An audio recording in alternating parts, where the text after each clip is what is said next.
Mijn naam is Armando Ello en ik ben fotograaf en filmmaker met een passie voor het vastleggen van culturele en historische verhalen. In deze video bespreken we de belangrijkste stappen die komen kijken bij het uitvoeren van een oral history project. Via sprekendegeschiedenis.nl vind je meer tips, linkjes en voorbeelddocumenten die handig zijn om te gebruiken voor jouw oral history project.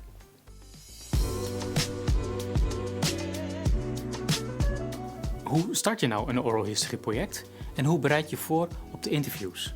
Hoe zit het met de toestemming en de privacy van degene die je interviewt?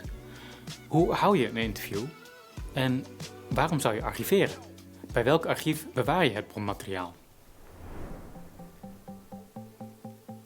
Oral history is het verzamelen en bestuderen van levensverhalen, getuigenissen van mensen over historische gebeurtenissen en betekenissen die zij aan erfgoed geven. Het gaat om verhalen die worden verzameld door middel van open interviews.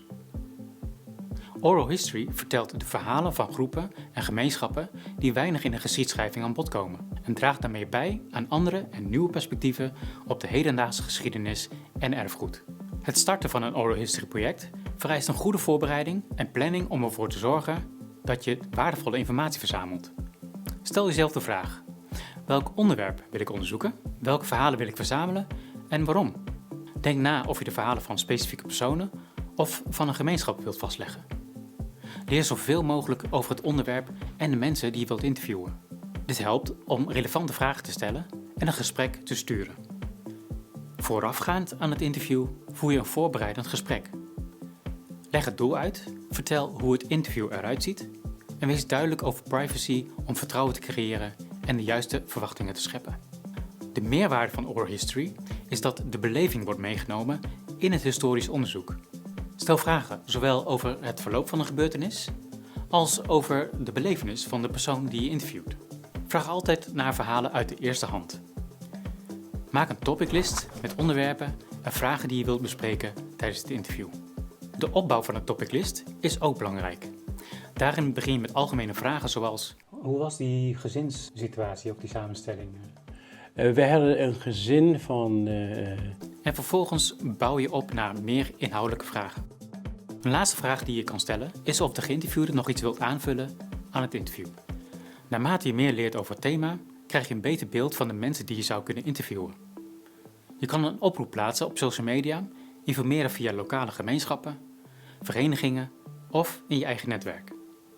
Zorg voor voldoende variatie in je lijst met getuigen. Denk daarbij aan diversiteit qua sekse, gender, achtergrond, afkomst, leeftijd, religie, functie, etc. Zo verzamel je meerdere perspectieven en krijgt je onderzoek een meer volledig en inclusief beeld. Voor het nageslacht, als er toch nog iets in leven blijft. Oké, je interviewafspraak staat. En nu kan je kijken wat je nodig hebt aan apparatuur. Om een oral history interview op te nemen, heb je een videocamera nodig die ook goede audio-kwaliteit kan opnemen. Mijn tip is: doe een testopname van tevoren om je apparatuur te leren kennen, zodat het interview vloeiend verloopt. Test 1, 2. Als minimale vereiste wil je een losse microfoon kunnen aansluiten op de videoapparatuur, waarbij je niet afhankelijk bent van de ingebouwde microfoon. Extra verlichting meenemen is geen must. Dat is net iets beter. Maar zet de persoon bij het raam voor betere verlichting en leer hoe je de camera goed moet positioneren. Ik heb een aantal suggesties om opnames te maken met eenvoudige sets aan apparatuur. Neem het interview op met je telefoon en een losse, geschikte draadloze microfoon. Kijk altijd of je je telefoon aan een lader kunt leggen en of je genoeg geheugen hebt om voldoende materiaal op te kunnen nemen. Optie 2. Koop of leen een camcorder met een statief en een daspeldmicrofoon of een richtmicrofoon die je kunt aansluiten op de camera. Check voor je vertrek of je accu's en batterijen vol zijn en je geheugenkaart leeg en geformateerd. Vergeet niet je topiclist en je toestemmingsformulier. Via de site heb ik een overzicht geplaatst van de opties, zodat je de voor- en nadelen kunt overwegen. Je interview houd je het liefst op een rustige plek voor een betere geluidsopname en waar de geïnterviewde zich fijn voelt. Dit kan thuis zijn of op kantoor, maar niet in een café of een plek waar veel lawaai is. Kies een rustige achtergrond en zet de camera zo neer dat die ongeveer op ooghoogte staat van de geïnterviewde. Positioneer jezelf 1,5 meter van de geïnterviewde en naast de camera, zo dicht mogelijk bij de lens. De opstelling ziet er dan zo uit. Let op de compositie. De geïnterviewde kijkt niet recht in de camera, maar net ernaast. Het volledige hoofd en bovenlichaam is wel duidelijk gepositioneerd en let ook op de achtergrond om afleiding te minimaliseren en de focus op het onderwerp te houden.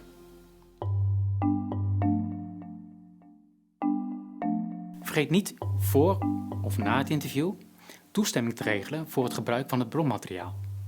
Bespreek dit met de geïnterviewde vooraf en laat voor of na het interview het toestemmingsformulier ondertekenen. Zonder dit ingevulde toestemmingsformulier mag je niets doen met het interview en ten alle tijde zijn de AVG-regels van toepassing. Tip: geef ook een kopie mee of een scan van het document, zodat de kandidaat weet waarvoor ze getekend hebben. Een voorbeeld van een toestemmingsformulier kun je downloaden op de website sprekendegeschiedenis.nl.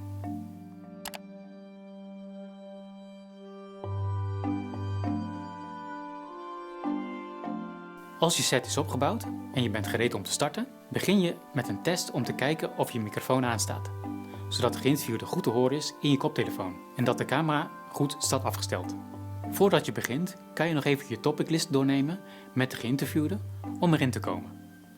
Druk op record en je begint je interview. Je kan beginnen aan de hand van vragen in je topiclist. Stel altijd open vragen en onderbreek of corrigeer de geïnterviewde niet. Als iets onduidelijk is, kun je altijd doorvragen. Gebruik je topiclist om het gesprek te sturen en informatie die nog ontbreekt te verzamelen. Oké.